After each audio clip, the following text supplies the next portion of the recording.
Mason, it looked like you guys began the game and finished it with a really strong forechecking plan and dumping the puck in with a lot of purpose. How would you compare it to the last few games where sometimes it looked as if you didn't start off as quickly? Yeah, there's a real emphasis based on how you dump pucks, how you place pucks against an explosive transition team like Florida. So you really have to be diligent and not letting the goalie get touches and different things like that, and execute your forecheck right to stop them and control pucks offensively. Because if you're playing the ozone, then obviously they can't. So I thought we did a good job of managing pucks tonight, and that's a big reason of why you end up on the right side of the scoreboard when you play an explosive team like Florida, because you play run and gun with them, and usually you lose that game. So you gotta execute your game the best you can, and then defend theirs the right way.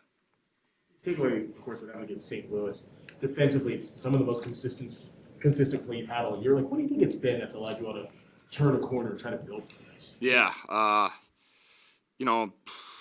tough to look back at the St. Louis game and take away positives. Obviously, that's a really good team, and the score was not what we wanted it to be. But we're a team that has to defend first to win hockey games, and we know that we can't get behind a couple goals and have the results we want to see. So a real emphasis is placed on our starts, which obviously we've given up some early goals, but I think that that's going to be a turning point in our game. And then last minute and first minute of periods, and we did a good job kind of weathering their storm in the late second, and got out of the gates quick to start the third. So I liked how we finished. You talk about realizing certain things. What is it about the stretch to where maybe you've seen that realization kind of come quicker and games are at least more consistently compared to other parts of the year where you saw it in 1 minute, lost it the next, and it was kind of a hard thing to maintain? Yeah, I guess you look back when you play a consistent game and you evaluate a 60-minute effort, and that's when you see there weren't lulls and there weren't easy goals against, but then you take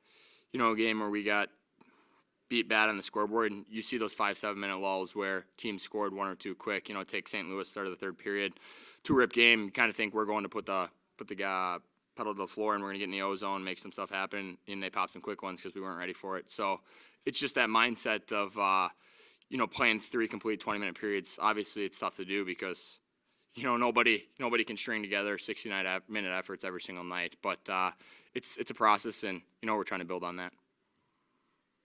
You mentioned giving up the early goals. I mean, how much easier is it as a team mentally to come back from a deficit like tonight's when you're already generating chances before that puck went in, as opposed to nights where you come out flat? Right. That's a big difference. You don't waver when it's one rip and the shots after one are more of 13-7 or something like that. And we had a couple great A's that I can remember off the top of my head.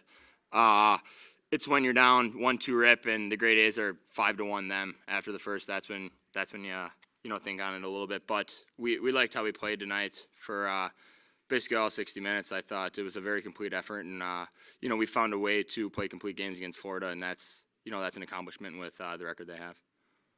Mason, the goal tonight for you, great outlet pass. What was going on for you? Were you just waiting for that pass? Did you sort of see the opportunity? What went on there? Yeah, it's kind of your prototypical 3-on-2. Kick a puck out, center lane drive, pulls that D-man back. Great seam pass by Wenberg, and you're kind of coming on that far side, and you should have a good look with how your centerman's driving that defenseman back. So a play like that, it's just 3 guys doing the right thing, kind of reading off each other, and that's your standard execution of a 3-on-2, and I thought we did it to a T.